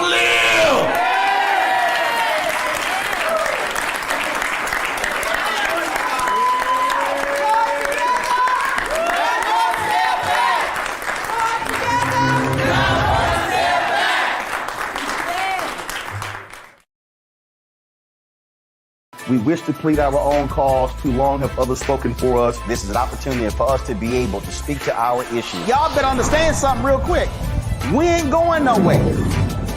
It is a continual battle that we see all across this country. Revolution will not be televised. The revolution will be streamed. All momentum we have now, we have to keep this going. He makes sure that our stories are told. Roland Martin's doing this every day. You can't be black-owned media and be scared.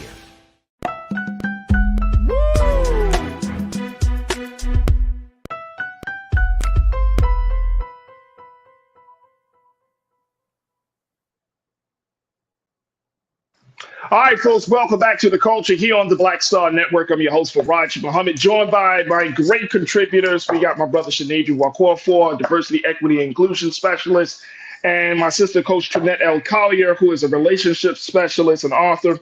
We're talking about how the city of San Francisco is just the latest city to apologize to Black folks in San Fran for its racist policies. And according to the only Black supervisor on the board, Mr. Shaman Walton, he said that this is an historic resolution, is a great first step for the work that needs to be done. He said we have much more work to do, but this apology most certainly is an important step. Now, here's the latest about what is being considered in San Francisco. It is the first, this reparation recommendation of more than 100 proposals made by a city committee to win approval. According to the African American Reparations Advisory Committee, they also proposed that every eligible Black adult receive a $5 million lump sum cash payment and a guaranteed income of nearly $100,000 a year to remedy San Francisco's deep racial wealth gap. Wow. Everybody's talking money. Everybody's talking money. First, Sinead, let me get your take on that, because you and I have been talking a lot about these latest demands from reparation in relation to reparations in cities across the country. $5 million lump cash sum and a guaranteed income of nearly $100,000 to eligible Black adults in the city of San Francisco. What is that? What do you make of that, bro? I'm on two sides of this. Okay. I love the idea. It's a great start. I love that idea. And I always tell people, if what you did wrong, if the sin is incomprehensible, so should be the reparations. I cannot conceive enslaving another person, but y'all could. So the same way y'all say your economy cannot conceivably handle this, you have to use the same energy that you used to enslave. I'm sorry. You just have to use that same energy to create a solution that's inconceivable. Now, my issue with money, I have two things on this. As a Black person, I do follow that trend that says, you know, look at what happens when, you know, we get payouts. Sometimes we'll go and buy to go to the club and hookah and do all of that. Da, da, da, da, da. And I hear that too. But I also believe this. It is not my job to police what anybody does with that money. Think about folks during the Holocaust, folks who end up getting payments as reparations. We don't know which one of those folks were already rich beforehand. We don't know which folks already had land before, and no one questions what they did with their money. Mm-hmm. So I think on that same tune, if we as Black people decide to take that money and go and freak it, that is on us. That is that's the part of the reparation is letting me decide what I do with mine. Mm-hmm. So I'm on both sides of this trend, but I'm more leaning towards, if it is a monetary payment and something enshrined in how much we're getting paid, I would also put the fact that there needs to be something there for education. Yeah. That needs to be important. Education or trade for those who choose to do that. Because having money without having an educational background in a society that we don't own, because with more money doesn't mean you own the society. Let's remember that. Right. If we don't have a back door for ourselves, we'll be in the same position in 20 to 30 years. And they know that because they're the one writing the checks. Mm-hmm. So that's my thought.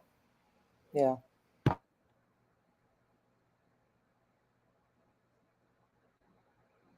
You on mute, brother. Hold on, you on mute. All Let me get that. There we go. Boom. What about you, Jeanette? What's your take on that? A lump cash sum or some other funds coming in or $100,000 for guaranteed income? He said it all. I just want to know, do I have time to relocate? Oh my gosh. I just want to Oh know, my gosh. do I have time to relocate? You know, Well, but you know what? Let me just say, you might wait a minute, hold on, because you in Atlanta, right? Yeah. Are we gonna be there? No, let me tell you, Georgia got a long time before this conversation even had. But I do agree that, of course, I would love for some money to be allocated for education. You know, definitely, because you do kind of see the cycle. It will reappear if we don't have.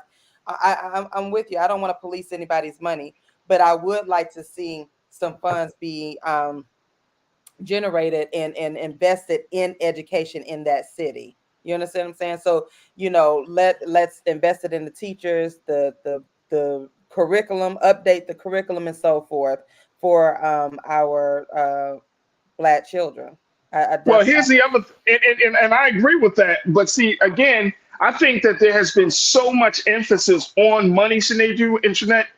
So many of us, when we have these reparations conversations, even within the culture crew chat, you know, a lot of people are like, look, I'd rather have the money than, you know, say educational equity, or, you know, and the thing is, you got to think about not just for this present moment, but for the long term. Right. We got to think about for the long term, because what's the use? I mean, let's think about it. If we're, and I don't see San Francisco doing like a $5 million. I mean, that's a lot of money, folks. Yeah. That is a lot of money.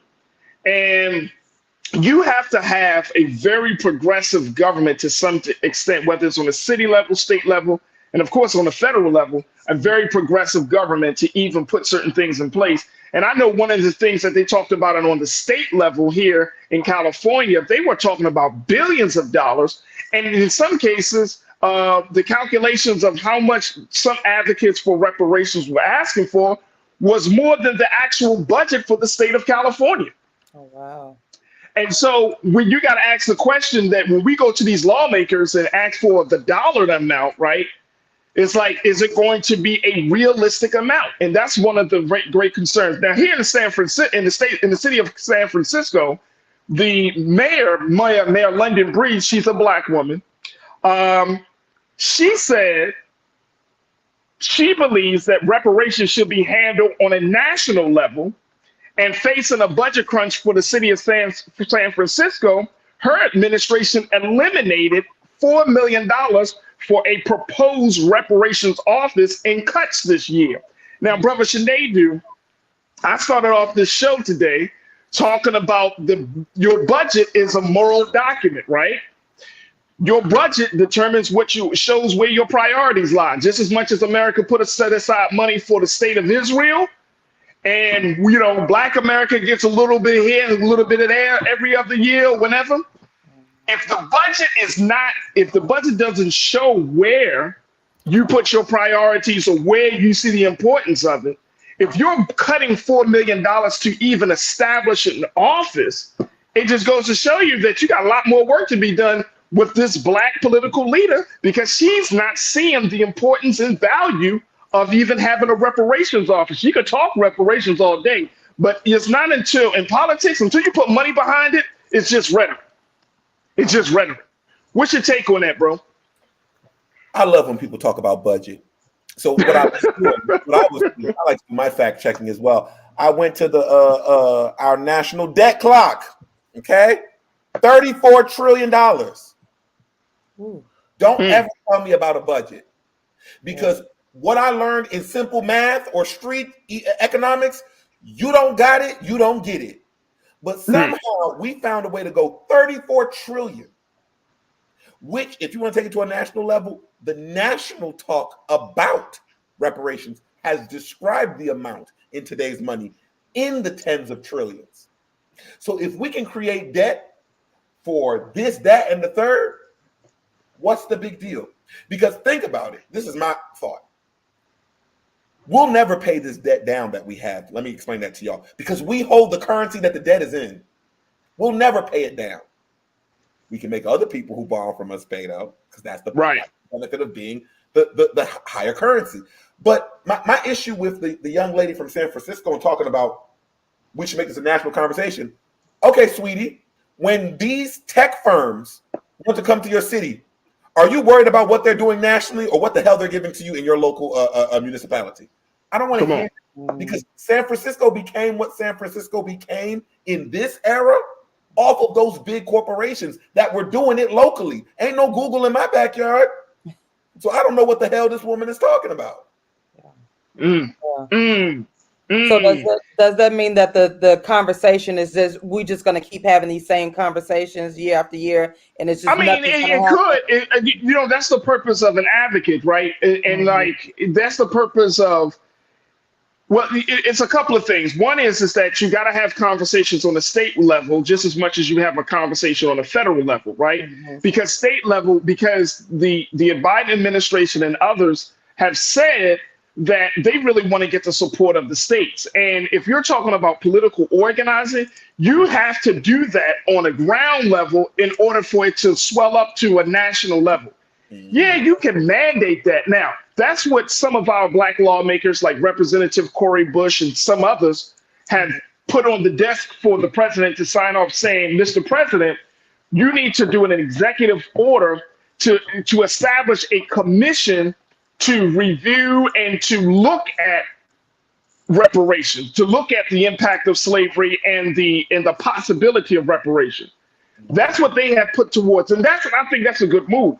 But if you're talking about establishing, like here in the state of California, we have the reparations task force for the state.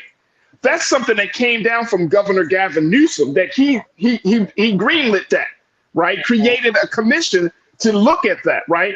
Now, he's another one who says, hey, I think reparations are fine, but when it comes to giving individual or eligible black adults money, cash outright, he's not for that. He'd rather look at changes in the system versus putting cash, just direct cash in people's pockets. And that depends on where you stand on the conversation. Now, very quickly, for black people, we, for example, it says, according to the data, black people make up 38% of San Francisco's homeless population, despite being less than 6% of the general population, according to a 2022 federal count. There are only 46,000 black people in San Francisco. Wow. Wow. Wow. Wow. 46,000 in one of the largest cities in Northern California. Wow. Wow. Yeah. In the city of Los Angeles, black people only make up 8 to 9% of the population. Wow. So California, even though we're making progress with the state, at the end of the day, we still got a lot of ways to go. A lot of our people left California for a number of reasons, whether it's for cost of living or whatever the case may be. You can get more land and all of that stuff. But 46,000 in the city of San Francisco. And it just goes to show you that we got a lot of work to be done. Brother Sinead, what's your final word on this? My final word is I hate to agree with a white man, but Gavin Newsom is right. I think black people should be very cautious, because you ask yourself this, even when they give these checks out, what are you about to do? Deposit in Wells Fargo and Bank of America? Ooh. The two banks that funded slave trade? Our banking is the black banking institution on these conversations? We need to make sure that we have the infrastructure to handle these checks that are coming. That is not only as it pertains to monetarily, but business wise as well. If not, what we're going to do, and they're smart, because think about stimulus. They gave us that money so we can give it right back to them. That's exactly what we did. They know what they're doing. They're not just giving you money without conditions. So I think as we're studying this, that's why I believe like money is great, but I think we need to look at something more tangible like land, something like education that you can now use to change. That's true. That's true. That's true. Absolutely. I would agree. I couldn't agree with you more, man. And you know what, for me, is that I think we need to bring colleges into these conversations, and they do internet. Yeah. You know, Harvard already said that they apologize for their involvement in the slave trade. You got some of these other Ivy League schools that say that they got involved. Well, you know what should happen? Our children should be able to go at a very either discounted rate or just completely tuition free. If you are the descendants of Black people in this country, if your grandparents were around in this part of the city for this amount of time, you get to go to college for free, courtesy of Harvard University, courtesy of this Ivy League or that Ivy League school. There got to be some different conversations. Like, if this is not money, and like I said, like you said, Brother Shani, if it's not land, then let's talk about how do we advance the next generation to put them in a better position. Because I don't care about money in my pocket if my children, my son and my daughter still got to go to a racist school, or if they got to be in a situation where they got to compete with other people. And yet this country has crapped on our ancestors. Yeah. What's the point? What's the real point? So this is going to be very interesting to see the least, and to say the least. But we need a plan of action, which is much better.